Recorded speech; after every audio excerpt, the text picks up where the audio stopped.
Bayangkan Anda membutuhkan $1 juta untuk bisa bahagia. Jika itu yang terjadi, maka selama kita tidak mencapai jumlah tersebut, kita tidak akan bahagia. Melihat kemiskinan umat manusia dan persentase kecil orang yang menjadi jutawan, kita dapat menyimpulkan bahwa kebahagiaan itu langka. Jika kita meyakini bahwa kebahagiaan membutuhkan 7 digit di rekening bank, maka selama kita tidak mencapai kondisi mental tersebut, kita akan merasa tidak lengkap. Misalkan kita telah menabung $100.000, jumlah yang besar bagi kebanyakan orang. Namun, jika kita memperhitungkan persyaratan kebahagiaan yang telah kita tetapkan untuk diri kita sendiri, kita masih berhutang $900.000. Beban ini terasa berat di pundak kita, menggambarkan keinginan yang belum terpenuhi.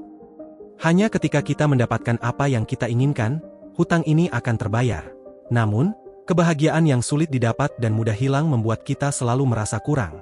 Ketika kita membiarkan kepuasan hidup bergantung pada hal-hal yang sulit diperoleh, kita mempersiapkan diri untuk stres, ketidakpuasan, dan rasa tidak aman. Kita terlalu khawatir tidak mendapatkan apa yang diinginkan, kehilangan apa yang dimiliki, dan menghadapi masa depan yang tidak sesuai harapan. Sebagai alternatif, ada pola pikir minimalis tentang kebahagiaan. Jika kita tidak mengalami kekurangan dalam memenuhi kebutuhan, kita segera merasa puas. Cara tercepat untuk mencapai kebahagiaan adalah dengan menurunkan kebutuhan. Semakin sedikit yang Anda inginkan, semakin banyak yang Anda miliki.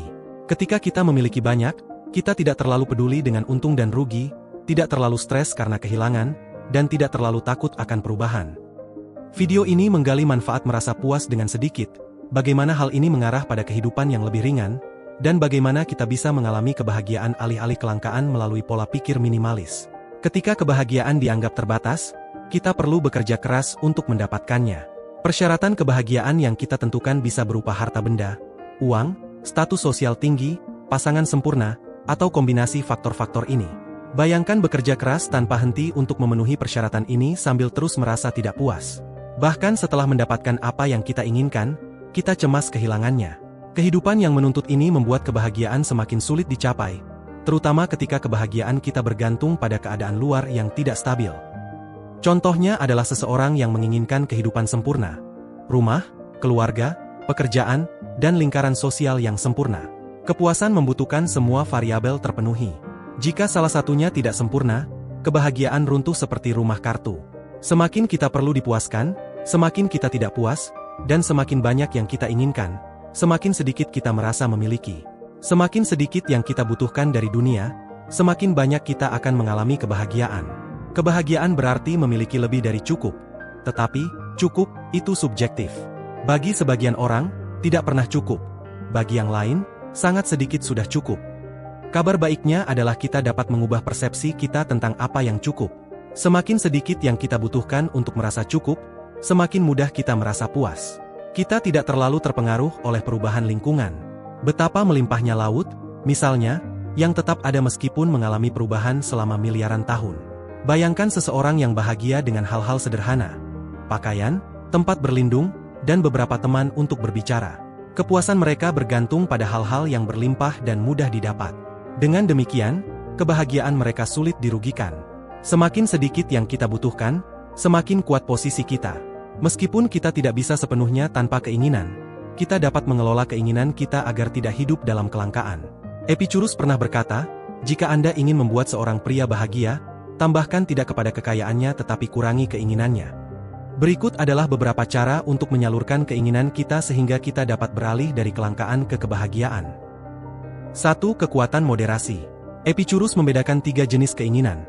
Keinginan yang alami dan perlu seperti tempat berteduh dan istirahat, keinginan yang alami dan tidak perlu seperti makanan mewah dan pakaian mahal, serta keinginan yang sia-sia seperti kekuasaan, kekayaan, dan ketenaran ekstrim.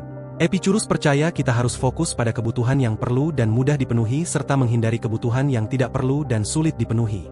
Namun, di dunia modern, ada kebutuhan yang tidak diperlukan untuk kebahagiaan namun masih melimpah dan mudah didapat, seperti mendengarkan musik atau browsing YouTube.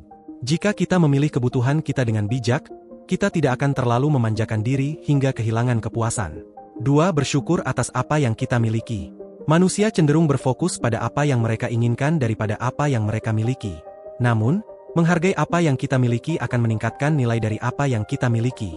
Contohnya, banyak orang merasa rumah mereka tidak memadai, tetapi mereka juga dapat melihatnya sebagai berkah dengan atap di atas kepala mereka. Ketika kita mengubah paradigma dari ketidakpuasan menjadi rasa syukur, nilai rumah yang sama meningkat. Rasa syukur bukan sekadar tiket gratis menuju kepuasan, tetapi juga cara untuk menghemat uang. 3. Merenungkan harga kebutuhan kita. Kebutuhan datang dengan harga. Biasanya, apa yang berlimpah itu murah dan apa yang langka itu mahal. Filosof Amerika Henry David Thoreau punya aturan sederhana. Harga dari apapun adalah jumlah waktu yang Anda tukarkan. Saat mempertimbangkan kebutuhan, kita dapat bertanya pada diri sendiri, berapa banyak waktu yang akan saya tukarkan dengan ini? Dengan fokus pada kebutuhan yang murah dan mudah dipenuhi, kita mengalami kebahagiaan. 4. Menghindari hutang jangka panjang. Terlilit hutang bisa sangat menegangkan. Setiap kali kita menginginkan sesuatu, kita langsung berhutang. Kita beralih dari kepuasan bebas utang ke ketidakpuasan karena belum memenuhi keinginan. Contoh kesulitan ini adalah cinta tak berbalas. Jika kita tidak bisa menerima kenyataan dan terus berharap, kita akan merasa tidak puas dalam jangka panjang. Harapan bukanlah strategi yang baik untuk mencapai kebahagiaan. Lebih baik fokus pada hal-hal yang lebih mudah didapat. 5. Menikmati hal-hal yang ada. Tidak berarti kita tidak boleh memiliki tujuan jangka panjang, tetapi kita harus menghargai hal-hal kecil dan tidak menggantungkan kebahagiaan kita hanya pada pencapaian besar di masa depan. Alih-alih menaklukkan dunia, kita perlu menaklukkan keinginan kita terhadap dunia. Ada 2 cara untuk menciptakan kebahagiaan. Pertama, dengan mengumpulkan lebih banyak dari apa yang kita inginkan.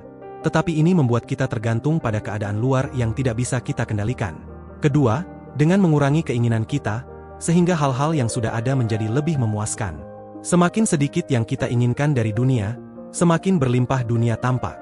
Jadi, semakin sedikit yang Anda inginkan, semakin banyak yang Anda miliki. Terima kasih telah menonton video ini. Sampai jumpa di video selanjutnya.